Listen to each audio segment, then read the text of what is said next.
आज मैं बहुत ही खुश हूं क्योंकि आज पूरे 11 साल बाद अमेरिका से मेरा दोस्त अपनी पढ़ाई पूरी करके वापस लौट रहा है। उसने भौतिक शास्त्र के विषय पर पीएचडी की हुई है।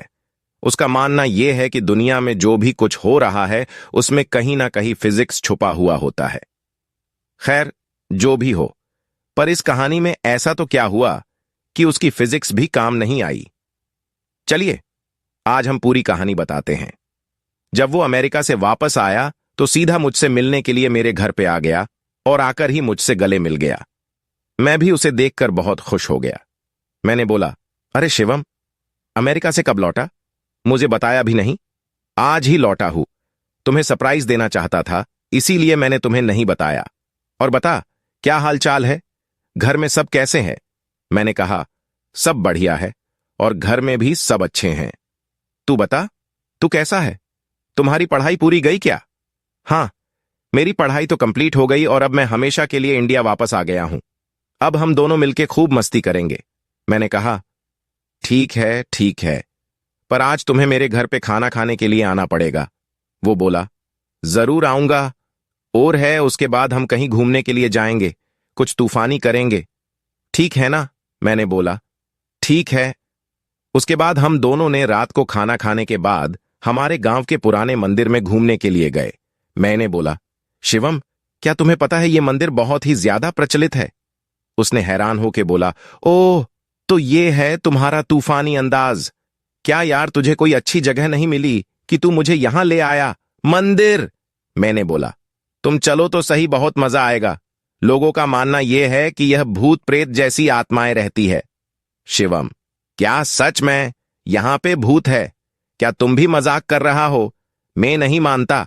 मैंने बोला, ठीक है, हम दोनों साथ में जाते हैं और पता लगाते हैं कि सच में भूत है कि नहीं। फिर हम दोनों मंदिर के अंदर चले गए। मंदिर काफी बड़ा था और थोड़ा भयानक भी लग रहा था। ऐसा लग रहा था कि कई दिनों से यह साफ सफाई नहीं हुई है। फिर हमने मंदिर के पुजारी से बात की। पंडित जी, हमने सुना है कि यहां आसपास कोई भूत का निवास है, क्या यह बात सही है? यह सुनकर वो पुजारी हमको घूरने लगा और बोला, चले जाओ यहां से, यह जगह तुम्हारे लिए सही नहीं है। मैंने बोला, क्यों पंडित जी? पंडित जी, आओ मेरे साथ, मैं आपको बताता हूं। इतना कह के वो हमें एक कमरे में ले गया और हम जैसे ही अंदर गए तो वो पुजारी ने बाहर से उस कमरे को लॉक कर दिया। यह देखकर मैं और मेरा दोस्त शिवम घबरा गए। वहां पे अंदर जाके देखा तो हमारे तो होश ही उड़ गए। वहां उस रूम के अंदर कई सारे कंकड़ और हाडपिंजर पड़े थे और बहुत ज्यादा गंदी बांस आ रही थी। उतने में ही पीछे से दो बड़े और भयानक दिखने वाले आदमी आए। उन्हें देखकर ऐसा लग रहा था कि वो कोई साधारण इंसान नहीं, बल्कि मांस और खून पीने वाले नरभक्षी हैं। ये सब देखकर हम बहुत डर गए।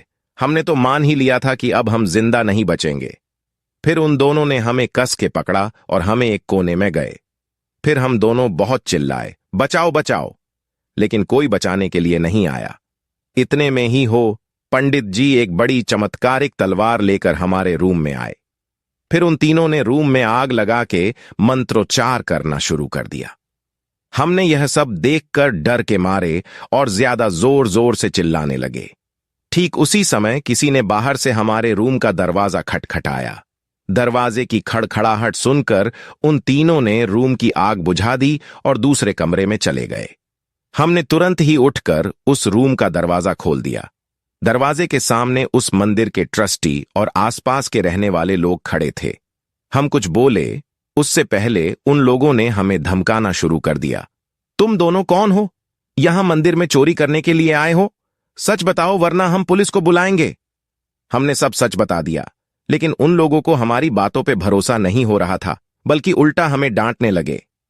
तुम दोनों क्या बोल रहे हो? नशा करके आए हो क्या? ये मंदिर कई सालों पहले खंडेर हो चुका है। यहां कोई पुजारी नहीं है। अब चलो यहां से, वरना हम पुलिस को बुलाएंगे। यह सुनकर हमारे तो होश ही उड़ गए, क्योंकि हमने अभी तक जो देखा वो कई इंसान नहीं बल्कि उनकी प्रेत आत्माएं ही। हम तुरंत ही मंदिर से बाहर निकल गए। बाहर निकलते समय मैंने मंदिर की खिड़की से अंदर देखा तो वो तीनों वहीं पे मौजूद थे और मुझे देखकर हंस रहे थे। मैं और मेरा दोस्त तुरंत बाइक लेके घर पहुंच गए। आज भी मैं उसके बारे में सोचता हूं तो भी मेरा हृदय डर के मारे कांपने लगता है। तो दोस्तों, आज की कहानी आपको कैसे लगी कमेंट करके जरूर बताएं और वीडियो को लाइक करें और कहानियां सुनने के लिए चैनल को सब्सक्राइब करना ना भूले। धन्यवाद।